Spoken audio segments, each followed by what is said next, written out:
When trying to find the perfect location to settle your capital, you want some nice food, some production tiles. Fresh water is also a really nice bonus. Well, we have none of these, so let's just settle in place. Usually there's some debate on if you should build 1, possibly 2 scouts first.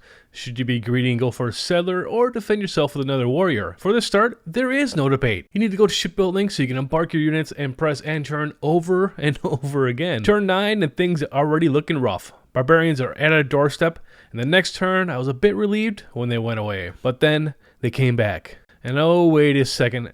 After a few turns, I figured what they're doing. They're just going away, coming back, going away, coming back. Okay, I can just deal with this. The only annoying thing was listening to the Barbarian sound every other turn until turn 34. We finished our galley and it was time for revenge. We played it sneaky, knowing, hoping that they would come back to our borders.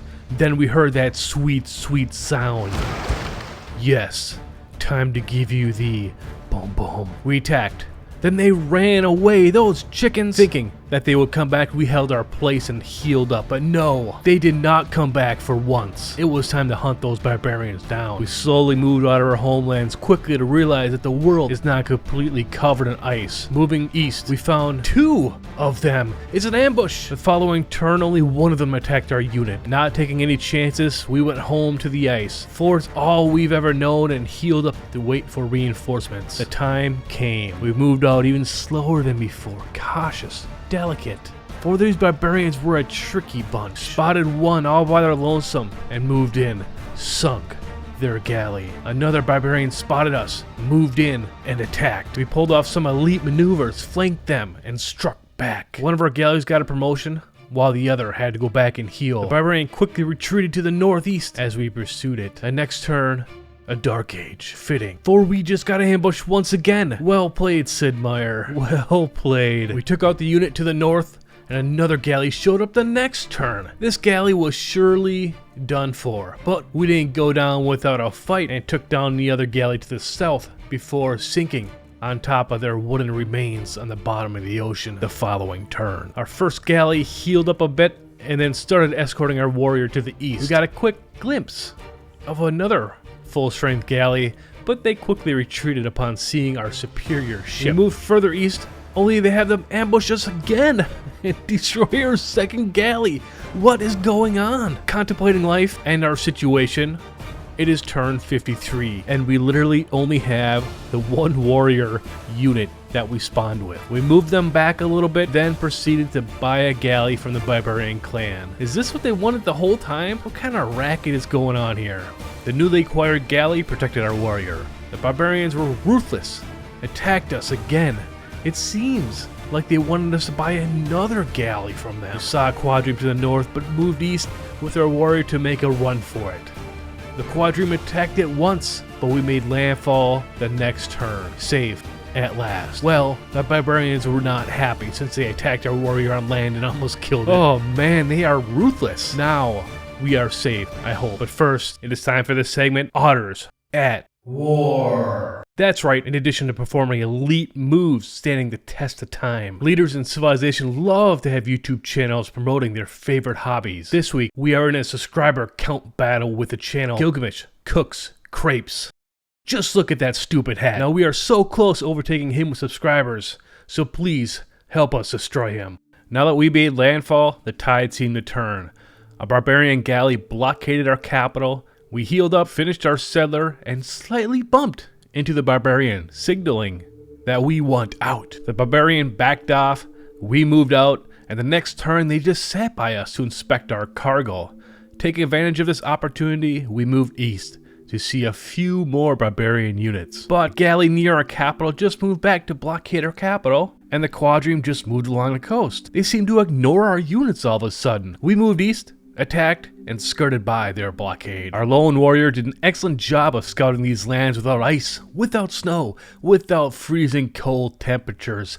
I don't know how they did it, but they found a nice spot near some cattle and sheep. We proceeded to settle our second city. The game plan from here on out is to expand. We need a lot of good cities in order to catch up, since this is basically turned into a turn 70-ish start. In order to do this, The first governor that we chose was Magnus.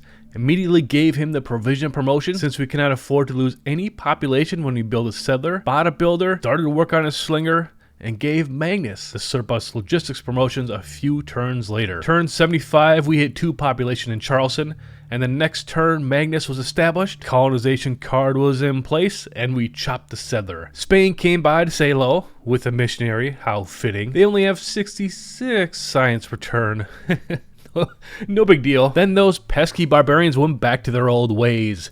We were following a wounded warrior only to have a unique swordsman with a whopping 41 combat strength come out of nowhere. We did end up carefully going into the woods knowing that they could strike at any moment. Found the warrior that we were chasing and they attacked us. So, mission accomplished. We used our slinger to get the tribal village only have a completely different unique swordsman with 51 combat strength against our slinger pop-up. Yeah, no. To the north, our second slinger was actually fighting against a unit from the same era, but our only warrior was still fleeing and now hiding behind 2 of Purge's warriors, like a true champion. Turn 91, the slinger made it on top of the barbarian encampment and decided to raid the clan so we can buy a builder a few turns earlier to help our cities. This may have been a huge mistake at the time, and somewhere deep inside me I knew that it was, since I wrote in my notes, this is a huge mistake, as I was playing, but I also wanted to have a little bit of fun. The next turn, yep, pikemen. It's just not good. We ran away. Seems to be the usual things we do in this playthrough, and I thought about life a bit. We just have 3 or 4 barbarian units to our west, some insane swordsmen to our south, and a big huge pikeman following us around to the north. This game could get over really quick. On turn 94, we found the Barb clan that was spawning units and saw that we could buy a man-at-arms for only 382 gold. We sold all of our diplomatic favor, not for a man-at-arms, but to upgrade our archer, since this pikeman was literally following us to our cities. Our third city, well, I thought about it a lot. I wanted to place another city to the west of this, as well as another one to the south, but due to the limitations of how close we can found cities next to each other, we found this city in the desert tile, but at least there's a decent campus location to the east. The next turn, we discovered that religious settlements was already taken, which is not too surprising since it's not turn 10 on Deity, it's actually turn 96. We chose God of the Open Sky to get a little more culture in our pastures. We are pushing science really hard in this game to try to catch up with the AI, and we'll take any culture that we can get. Turn 101 came around, and we beat that pikeman with our archer. It only took 7 turns or so, and we found another city in the desert. We scouted out Vietnam, and I was seriously considering attacking them. They only have 26 garrison defense strength, and we almost have enough gold to buy the man-at-arms from the nearby barbarian clan. 8 turns later, we sold our diplomatic favor, open borders, and bought that man-at-arms. We brought our next settler down, and I was very tempted to settle a city. We need a decent city next to Vietnam to take care of our future loyalty issues. However, turn 116, I decided that this is just a bad idea to attack right now, primarily because of these pesky barbarians. Man-at-arms, skirmisher, pike and shot, they are literally Vietnam's true defensive force. The next few turns, we did the usual. Bought some builders, finished a nice +3 campus, started bringing our archers down to the south to defend us against these barbarians, entered our heroic age, and used that settler to found a city next to a horribly placed natural wonder. Just look at that. The only workable tiles are in the sea. The Berserker unit attacked no islands. Nothing unusual there. Looks like they can take it out themselves in 3 or 4 turns. So we switched over to walls and eventually took them out. Turn 150 and our settler risked getting captured by the barbarian. So I moved it to the upper right, not knowing that I actually had a worker there, so they switched places. Huge misclick. In the next turn, the builder was captured. I don't want to go on and on about those barbarians this whole game, but they were a major pain in the butt this game, and we ended up bribing them because they were just too much for us. But now, let's fast forward to turn 183. The barbarians were gone, thankfully. We built several industrial zones and got a lot of free musketmen. We have 3 trebuchets ready to go and just denounced Vietnam. The next turn, we put in professional army and then upgraded our trebuchets to bombards. Then, Vietnam called our bluff. It is time for war. We moved our units down, set up 2 of our bombards in position to attack the next turn with another one on the way. Our musketmen worked their way down, but it was going to be a pain due to this river and the encampment to the left. Turn 186, our first bombard attack. 19 off the defenses. 18 off the defenses. This is going to take a long time, especially after the next turn. both of our bombards were in the red. This attack was going spectacular. There is a reason I usually wait until observation balloons or bombers. We had to move back with both of our bombards, move the next one in place, pillage the campus, and surround the city so it would not heal. This time, our bombard lasted a bit longer. It got a promotion. Our third bombard moved in position after they healed, while our naval units moved to the west to explore the map and possibly meet the remaining civilizations. Caesar, or Kaiser, depending if you played Fallout New Vegas, was the first AI that we met on the other continent, who looked like he was kind of pooping himself. I don't know how to explain it.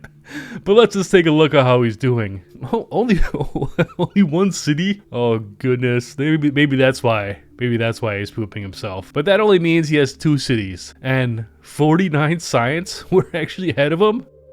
Wow. Okay. On the southern front, our bombard successfully eliminated the walls, went at the city, and we positioned our units around the city to attack the next turn. To the west, we found a free city. It looks like it's right between the middle of 2 Roman cities. What is going on here? I really need to know what happened. Turn 196, another round of bombard struck, and they struck hard. Musketmen attacked and captured the city. The only problem now is loyalty. We hired Victor, gave him the garrison commander promotion, and put him in Cincinnati to have some chili on top of spaghetti noodles, which is basically just spaghetti. Yeah, that's right. Look up Cincinnati chili. We put another governor in there, bought some spices from Spain, and a builder to help get the amenities in check, which should help with our loyalty. Our quadri moved west, and this was Rome's former capital. And there are no loyalty issues. It's a free city. How did this happen? Well, you know, I guess this is a good thing. We have a pretty easy target if we want to move west. This will definitely be the first city that we take over. Attacking Vietnam's next city is going to be tough. The terrain is also very unfavorable. There's a mountain to the right, and there's this encampment out to the west. So we're going to have to take out the encampment prior to actually sieging the city. Turn 203 and we met Shaka, the last AI in the game. And it was time for our reality check.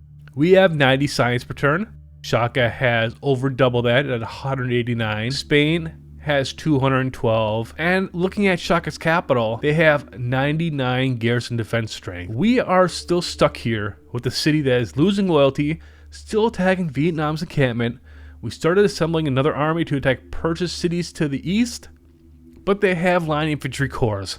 Like, we don't stand a chance. Turn 206, a natural disaster spawned right at our nearly finished pyramids. Our champion workers said not today and finished the pyramids right in the middle of the dust storm. We captured Vietnam's encampment and started the bombardment on their capital. Persia is failing pretty horribly at this, but I do appreciate all the additional targets for Vietnam's attack. However, they just finished a field cannon win at the city, and our units are just falling left and right now. The next turn we attacked and we went all out. 1 bombard, 2 bombard, 3 bombards, and then I spent a couple minutes seeing if we can actually take the city with these 4 musketmen attacks. It was gonna be super close. But, you know, as a great philosopher once said, you only live once. So let's do this. We might as well try. 1 attack. Okay, the musketman's down to the red now from 100% health. 2 attack. And 3. Yeah. Oh yeah, I totally knew that was gonna happen. We got it. The next turn, they brought in the cavalry to take out one of our musketmen. We attacked back to take it out, a little bit of revenge there. And then we made peace with Vietnam because, you know, this got me thinking. It's turn 212. We do have Vietnam's capital now, and that only took around 30 turns to take over 2 cities when they had like 70 military score. Like, how are we going to win this game? Spain is basically so far ahead with techs that, you know, we basically have slingers to their modern armor tanks. Zulu is so far away, and other cities have 100 garrison defense strength or so, and they're really far ahead in technology too, that we basically need jet bombers to have a chance. So how are we going to win this game? Religion is a no-go, since we didn't found a religion. Tourism basically be impossible, since we have a whopping 6 tourism, and hardly any culture right now. Diplomacy would be taking the easy way out, and plus is super boring. Score, well, let's just say I don't do score victories anymore. That leaves us with one option: war. We moved our army to the west towards Roman's capital, Rome. Turn 216 and Spain has a nice army right outside of our borders. Cavalry army looks a little scary, I'm not gonna lie. I don't think our single spearmen will actually stand a chance against that. Turn 17 and yeah, a pike and shot army. Way to show off, Spain. We know you're a little further advanced than us, but this is just getting mean. 2 turns later, we kind of copied what we saw off the coast and started upgrading our unit. an archer to a crossbowman, a spearman to a pike and shot, and a quadrime to a frigate, since we just discovered them a couple of turns ago. But then, our army discovers a new barbarian encampment, only to find out that they are selling unique battleships. It is always nice when even the barbarians are several technologies ahead of you. The next turn, our upgrading our units, increasing a military score, seemed to work. Spain backed off. But then, on turn 223, Vietnam brought up a military emergency against us. It passed. Now we are at war with Vietnam, Persia, and Spain. We are so royally boned. We upgraded a few more units and started to defend ourselves with the few units that we had left. Where is our huge army, you may ask? Well, they are 1,000 miles away and just made landfall near Rome. Rome wasn't too happy and was probably jealous. So let's just go to war with Rome and take over 2 of their cities at the same time to show our military might, and so we don't have any major loyalty issues. How is our war on the Eastern Front with Spain, Persia, and everybody on our continent? Well, this single 88 combat strength cavalry army is threatening our very existence. But let's focus on other things. After a few rounds of attacks, the last bombard strike brought Rome City to its knees. We pillaged a theater square for 133 culture, basically 3 turns of culture for us. Attacked Rome with another bombard, attacked Rome with a line infantry and took it over. The city to the south took another bombardment and our musketmen took it over. 2 cities, 1 turn. 2 of our frigates attacked another Roman city to the north as we put our great scientist, Margaret Mead, in position. 1,000 science, 1,000 culture. That feels really nice right now. This helped us unlock nationalism, so we combined 2 pike and shots into a corps, and now we actually stand a chance against this cavalry army. Well, I guess if we're in a hill in the forest and fortify for several turns, and we have 4 or 5 other units around us, we'll be just fine. Turn 232, we took over the last Roman city. Wait, what? Where is their last city? It's like nowhere around here. Oh well. Spain proceeded to wreck our world with this cavalry army. They just keep moving around each turn, scaring me half to death as our pike and shot tried to chase it down. We cleared out the barbarian encampment and finally got a sanguine pack. Well, turn 234 is better than ever for our secret society. Now we can just find some decent vampire castle locations to make our capital. Not so horrible. Several turns later, we continued to explore Zulu's lands, while Spain continued to pester us and would not peace out due to the military emergency. They were getting really annoying, but our free infantry from completing workshops really helped us out. We did find Roman's last city way over to the west of them, and we decided to declare war on them to take out their last city for additional era score. I'm hoping that the lone bombard and musketmen is enough to take the city out, but it's probably getting pretty close. We won the military emergency and we were rewarded with 200 diplomatic favor and a little bit less for angry AIs. We peaced out with Persia and sold them all of our diplomatic favor a few turns later for 523 gold and 30 gold per turn. Turn 257 and I finally look at the victory screen and crap. Oh no.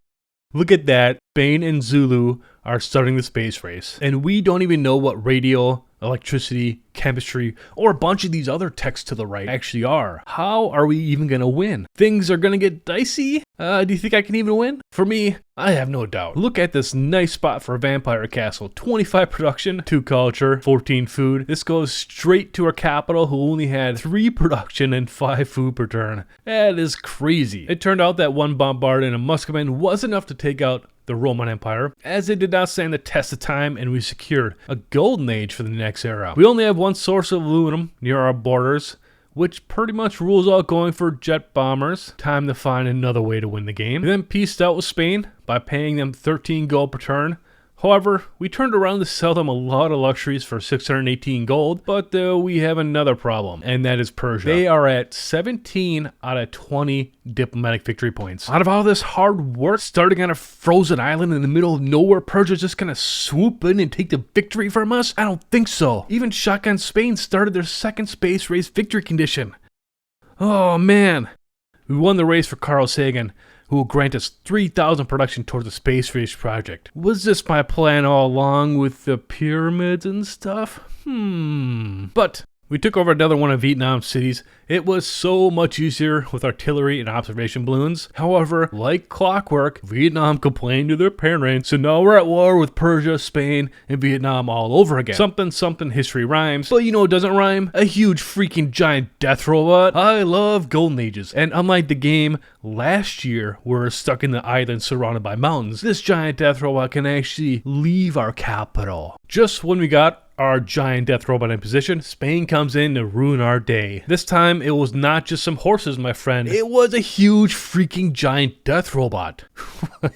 No. We backed our giant death robot back into the city, attacked for minimal damage, but our bomber attacked this mammoth cyclops, this time for a very, very nice 33 damage. We then put our fearless vampire in the way so this GDR wouldn't, move left. But, the next turn, Spain's GDR moved to the north. So we kind of followed it up with our giant death robot. Attacked. The walls attacked. And then the bomber took it out. Pfft, easy. No problem. Piece of cake. The following turn, we finally took out Vietnam. I was getting sick of all their military emergencies. It was time to focus on Persia. But it might have been a mistake selling them all of our diplomatic favor. Then Spain again with their GDRs. This time we have 2 bombers who still do decent damage against GDRs, and we blew it to smithereens. I had to do something that I never thought I would have to do before. That's right. I trained athletes in a lot of my cities because we had to make sure that Persia would not win the World Games and get that free diplomatic victory point. But maybe we went a little overboard because it wasn't even close. Turn 299 and this could be it, a World Congress. So I know that the AI loves to ban coal power plants early in the game, but since people have giant death robots, it's usually oil, sometimes nuclear, maybe a little bit later. And obviously we are voting to take 2 victory points away from Persia. And yes. Oh, it's always nice when the defeat screen does not pop up after a World Congress. Now we see that Persia is going for a space victory also. Look at this Persian city. Is that a nuclear submarine? Is that the Panama Canal going to a small lake? This is an embarrassment, and it's time for payback.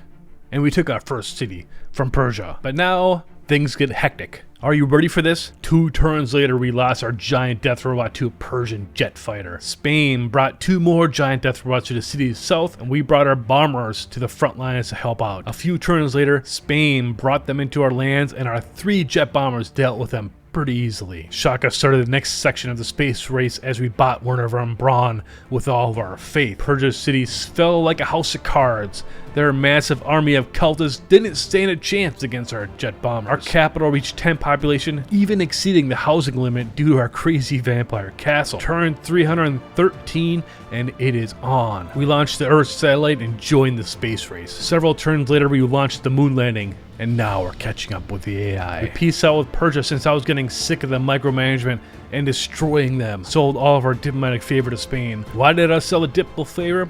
Well, we needed to go to buy builders. Before we built the Royal Society, and our builders could use all of their charges to provide bonus production towards the city project. Turn 326 and we finished the exoplanet expedition. Looking at the victory screen, Shaka and Spain also finished the exoplanet expedition. The race is literally on, and we are still 6 technologies from discovering off-world mission to speed things up. And each tech is like 3 turns, so this is gonna take forever. Turn 329. World Congress met once again. Persia is at 18 out of 20 diplomatic victory points. And yes, oh man. Your heart literally shakes. Turn 330 and we see that Spain is still traveling at 1 light year per turn, but Zulu are now at 2. Scratch that. The next turn, Spain launches laser station. Now we are so far behind. Let's see, 1, 2, 3 more techs, and we are finishing up so many campus research grants that'll likely be like 3 or 4 turns. Turn 335, World Congress screen came up and gave me a little bit of a heart attack. No, it's a natural disaster. No, it's a military emergency against us. Oh, 4 turns later, we discovered off-world mission. Thankfully, time to switch up everything out of campus research grants and put those builders to work. The next turn, a 6 charge builder finished 1 laser station. Another 6 charge builder finished another laser station. The following turn, one of Persia's former cities also built a laser station. I really like inheriting cities with an already built spaceport. The following turn 1, no 2 more space race projects done. Spain is still at 2 light years per turn. Shaka's at 3, while we're traveling at 6. The next turn 1, no 2. I keep losing count. Now we're traveling 8 light years per turn. We did 1 more for good luck, no 2. Then looked at our capital, 12 population, 1 workable tile with 2 food, 1 production, 1 goal. We then pressed Shift Enter for style points. Victory. Thank you for watching.